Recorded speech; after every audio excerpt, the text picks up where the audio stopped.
Boa tarde, Paulo. É impossível a gente não tocar no assunto que foi muito ventilado aí pela imprensa, uma eventual conversa mais calorosa no vestiário após o jogo contra o Palmeiras, os jogadores cobrando as questões salariais. Queria que você comentasse esse fato, se realmente aconteceu e que de forma aconteceu. Primeiramente, boa tarde a vocês e dizer para vocês que, para mim, isso não é muito diferente de tudo que eu tenho vivido já no futebol. A cobrança dos atrasos são legítimas, a gente tem que entender. A conversa não foi calorosa, muito pelo contrário, foi uma abordagem. Após uma fala minha no vestiário, houve uma abordagem e eu ouvi, respeitei e continuo respeitando porque ela é legítima. Portanto, não tenho por que criar disso um monstro, porque não tem monstro. Quando tem atraso, isso é uma convivência normal. Quando há atraso, há geralmente a solicitação de pagamento, há eventualmente uma chateação, que é normal, porque envolve um todo, não só os jogadores, funcionários, e tudo isso agregado gera um nível de ansiedade maior. A cobrança é legítima, soube entender, fiz com que a direção também entendesse que ela é legítima e pronto. Existiu também alguma notícia falando de uma ausência do presidente em relação a essas questões. Existe essa ausência? Como é que está o posicionamento do presidente em relação ao elenco? Não, a ausência, ela foi uma ausência pontual naquele jogo. No jogo anterior, o presidente esteve na concentração, almoçou junto com a delegação, viajou com a delegação do hotel para o estádio no ônibus. Lamentavelmente, neste jogo, talvez seja o primeiro jogo desde que eu estou aqui, que está completando quase 5 meses que eu estou aqui, o presidente teve em todos os jogos, não teve nesse, por questões exatamente de busca de soluções de outras ações, principalmente na questão financeira. Diretor, boa tarde, tudo bem? Leonardo. Queria que o senhor falasse um pouquinho realmente quais são os débitos que o Fluminense, a diretoria do Fluminense está devendo com os funcionários, com os jogadores, e o que a diretoria está pretendendo fazer nos próximos dias, ou se já o fez, para amenizar um pouco essa dívida. O Fluminense hoje tem uma pendência de 2 meses e de 4 a 5 meses de imagem atrasada e que está tentando de todas as formas dar solução o mais rápido possível, a gente está esperando. Isso talvez tenha sido, inclusive, um momento de aflição do atleta e dos funcionários, porque em 2 situações nós dissemos para eles que havia uma possibilidade de prazos muito curtos, mas que em função do processo burocrático da ação que está sendo realizada, isso não se sucedeu, não aconteceu.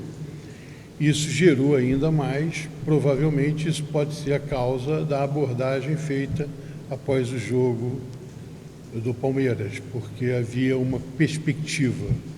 E no momento em que você tem angústia e aflição, perspectiva passa a ser data certa. E isso talvez pode ser que tenha se misturado um pouco e com isso trouxe essa situação que ocorreu pós-jogo do Palmeiras, uma situação de perspectiva passar a ser uma data concreta, entendeu? Mas é devido, a cobrança é legítima, a ansiedade é normal, a aflição também é super normal. E nós temos que saber, entender e ultrapassar esses obstáculos, buscando naturalmente a solução que é o pagamento. E é o que está sendo feito. Paulo, você falou sobre 2 perspectivas de pagamento que não foram cumpridas. Há alguma nova perspectiva? E o que o Fluminense está esperando? Essa questão burocrática envolve talvez o dinheiro do Richarlison? Já recebeu alguma coisa pelo Richarlison? Há alguma coisa a receber pelo Richarlison? Como é que está a situação? Eu particularmente não estou muito a par desta situação específica, mas posso garantir que ainda não recebeu. Está para ser recebido. E talvez o processo burocrático passe por aí também. O do Richarlison? Acredito que sim, eu não posso afirmar, mas acredito que sim.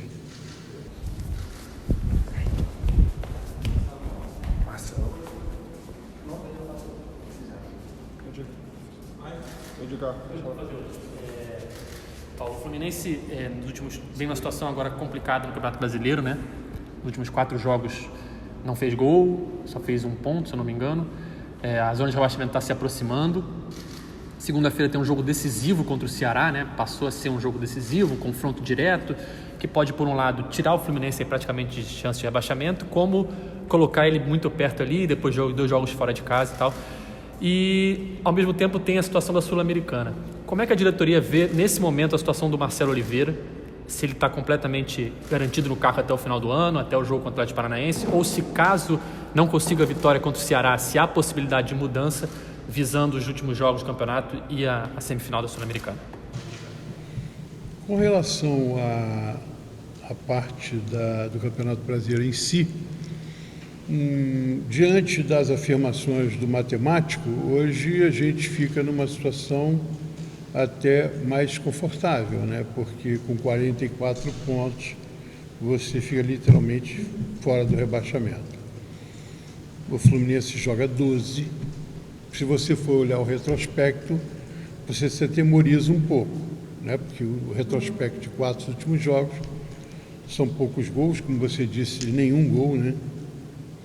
Isso pode atemorizar, mas a gente acredita muito no que a gente tem e a gente pode olhar um pouco antes dos 4 jogos que se sucederam sem bons resultados, que o Fluminense teve bons resultados. Então há a possibilidade de reverter isso e eu acredito que reverta de forma muito positiva.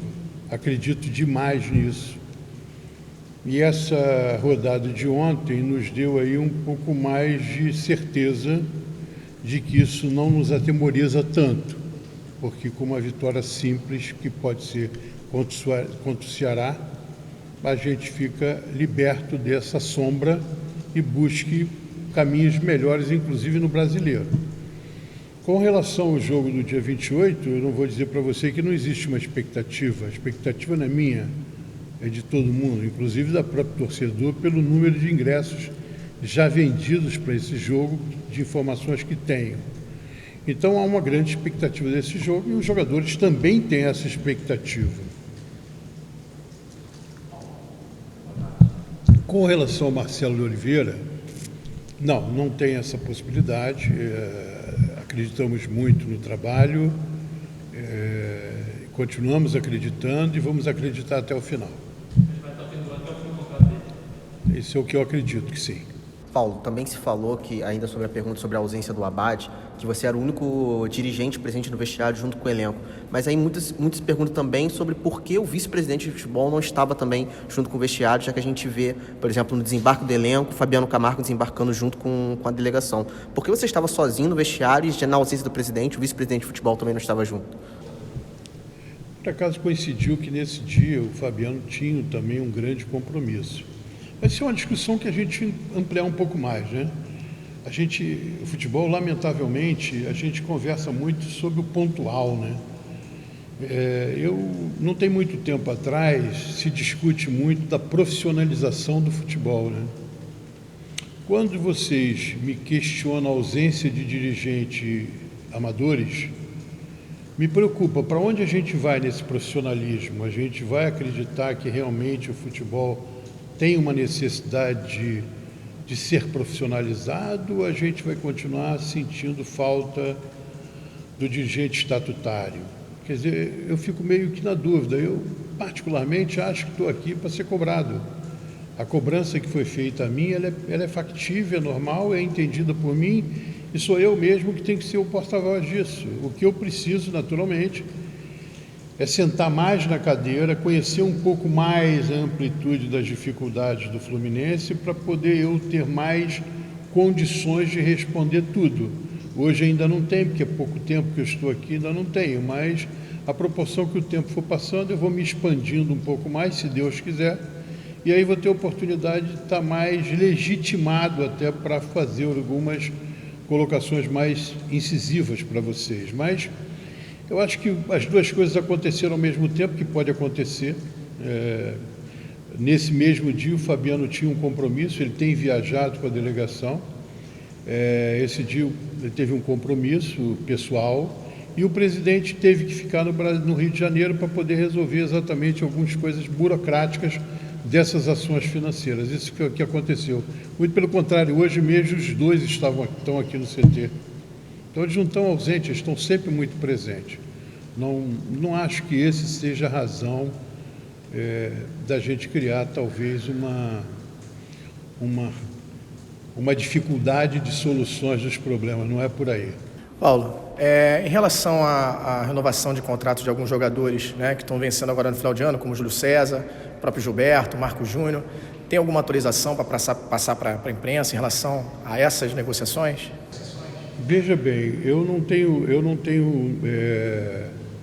nenhuma situação ainda concreta, mas já conversei algumas vezes com cada um dos seus representantes.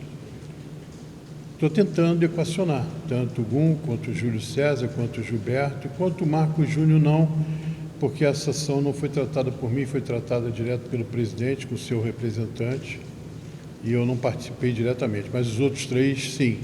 Não só esses, como também o Dodi, eu também estou tratando, como também o Rodolfo, sou eu que estou tratando, e essas coisas todas estão sendo tratadas dentro das dificuldades que é de se buscar entendimento no momento de financeiro, né? E de tempo de contrato, não é só o financeiro, também tempo de contrato. Perdão, o Fluminense intenciona manter esses jogadores? Sim, tanto é que já iniciou conversa de renovação, todos eles. Paulo, sobre a dívida ainda, né, a questão do dinheiro para entrar no caixa do clube. O clube depende exclusivamente desse dinheiro do Richarlison, ou quais outras formas que a diretoria vem trabalhando para tentar sanar esse problema? Está trabalhando algumas frentes, além desse, algumas frentes, porque esse dinheiro só não é o suficiente para você terminar o ano. Então o Fluminense está trabalhando outras frentes, buscando naturalmente encontrar a receita necessária para encerrar o ano zerado com todos no que tange a salário e imagens. Em relação ao volante Richard, está sendo comentado também que há uma negociação em curso com o Corinthians, também o interesse do Cruzeiro. Há alguma novidade nessa negociação? Veja bem, isso é uma outra coisa que nós temos que nos adaptar, né? No futuro passado, o futebol brasileiro passava a tratar de uma nova composição de elenco em dezembro, nas férias.